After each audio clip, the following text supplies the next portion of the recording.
Bom menina devocional, mi nombre está Maritza Völling. Laga nos van tende e alabar Dios junto.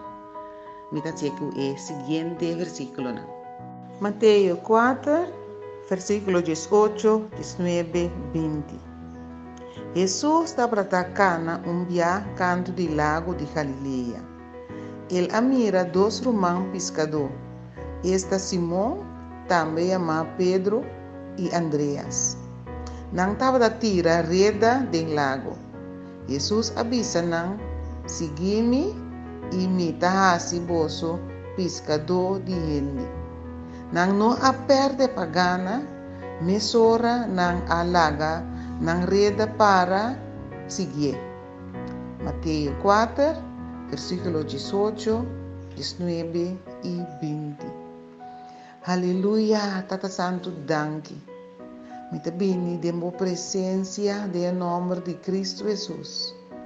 Cristo Jesus, danke.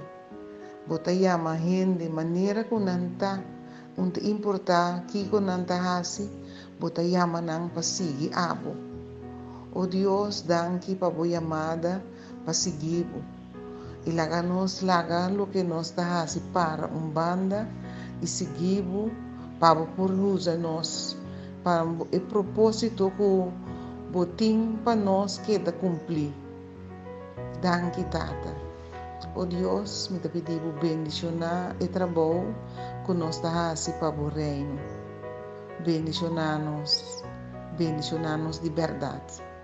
Me te pedi em nome de Cristo Jesus. Em nome de Cristo Jesus me te pedi. Amém. Danke para escuchar e sentir-vos livre para compartilhar com uma família, um amigo, uma amistade. Danke.